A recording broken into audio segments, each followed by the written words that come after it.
In our changing world, population growth is one of the more significant challenges facing water and wastewater utilities. As communities are growing, or some shrinking, utilities must grapple with how to handle the changes in demand.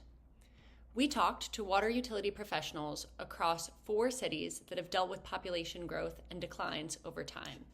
In Columbus, Ohio, a boom in industry and affordable housing has led to an increase in population, with the service area of Columbus expected to reach close to 1 million customers in the coming decades. John Newsom. I'm the administrator for the Division of Water at Columbus Water and Power. Yeah, we're definitely increasing in population in some areas of our city, very rapid, both with population and data centers and industry have really moved into Central Ohio. So in Texas, the utilities serving El Paso and Dallas-Fort Worth may be different, but they share similar challenges.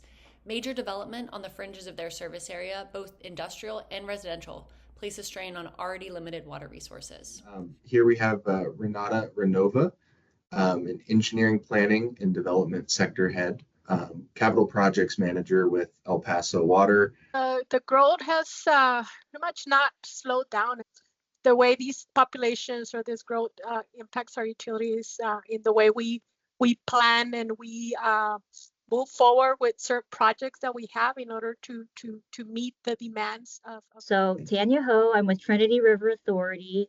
I'm with the Planning, Design, and Construction Administration Department. Those fringes are definitely seeing a lot of additional population and sometimes industry as well.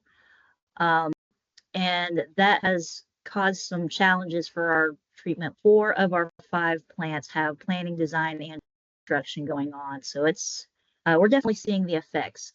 In New Orleans, a city impacted 20 years ago by Hurricane Katrina, population change has been felt as a decrease, with many residents leaving following the storm and not returning, leaving their systems underleveraged. My name is Corwin Washington. I am the Utility Senior Services Manager in the Environmental Affairs Division. So this is the 20th anniversary of Hurricane Katrina, in which a lot of our population never came back after the flood.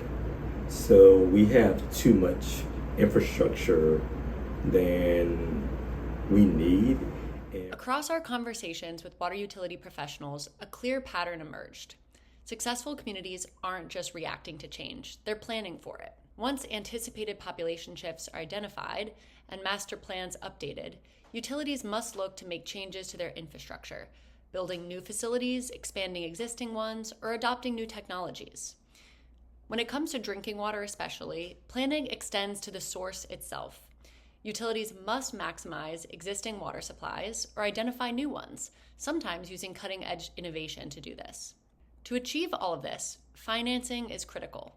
These are long-term investments, and they require long-term financial thinking and strategy. And finally, none of this could be effective without collaboration among teams within a utility, between agencies, and out with the community itself. These 4 elements form the foundation of our framework. Each is essential and all are interconnected, with effective leadership for population shifts sitting squarely in the center of this Venn diagram. In this video, we'll explore each of these areas and their intersections. But first, we asked, how can communities anticipate population change in the first place? And what does effective planning look like?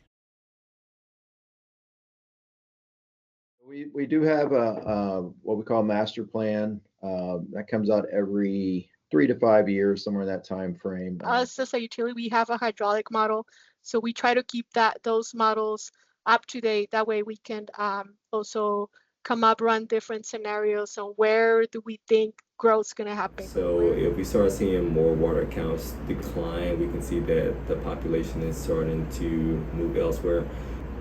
I would say look at the data and don't run from it. Data can be skewed many ways, but if you just look at it unbiased, you can go ahead and figure out a lot of these strategies to prepare. First, we'll explore the importance of proactive infrastructure development and construction. Right now, what I'm seeing is that a lot of the projects that back then we kind of put in our CIP, in our charters, we're moving, the priority is changing, so we're moving them to closer years for those projects to come along and be constructed. Trinity Rivers Authority of Texas told us that because the construction projects they need to accommodate future growth are so expensive, they take a phased approach, constructing the basic infrastructure and getting that ready for expansion, but holding off on purchasing and installing equipment to outfit the plants until the additional capacity is needed. Because we're designed for 122 MGD for the East Bank wastewater treatment plant, so we should be able to handle the same population that we had before. We could expand the plant. We do have land. We were future thinking in that, and we purchased additional land around the treatment plant. So if we ever need to expand, we can. These utility leaders also pointed out the importance of identifying new water sources or maximizing the water they already have. One of the things that we're considering, particularly with the data centers and so forth, and industrial users, is reuse to maximize the water we have here in Central Ohio. And currently in the process of awarding 2 up-ground reservoirs to get more water supplies. Back in the 90s, we started with the Harvey Reclamation water treatment plant, the reclaim system. So that water plant treats wastewater to drinking water standards, and it's injected back into the aquifer to replenish the aquifer.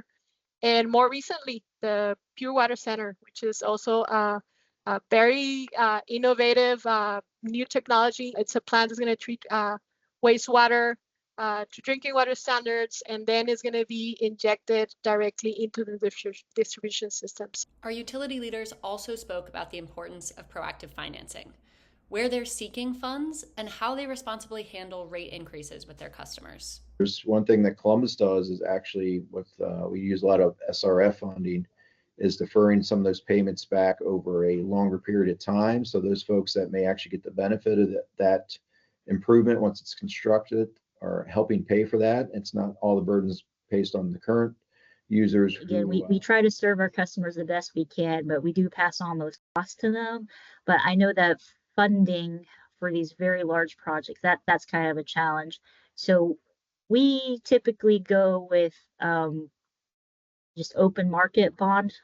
For us, again, whenever we acquired the planning team, that's been helpful since studies are a lot less expensive than an actual construction project. So finally, we heard about the importance of collaboration and bringing the right people to the table during periods of change management. In Columbus, we have a contract community, so we also try to be transparent with those communities.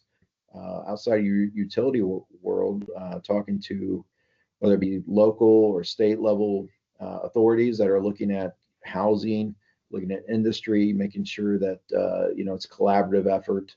Being able to pass that, like we call it sometimes, institutional knowledge or experience to the younger engineers, and kind of going back and explaining to them like the history or the why certain projects that now they're in design. It's not just we just need a water line. No, there's always a reason behind why we need the infrastructure. These elements are all things that utility leaders deal with every day, but how they approach them with their unique strengths as leaders ultimately is what makes the difference.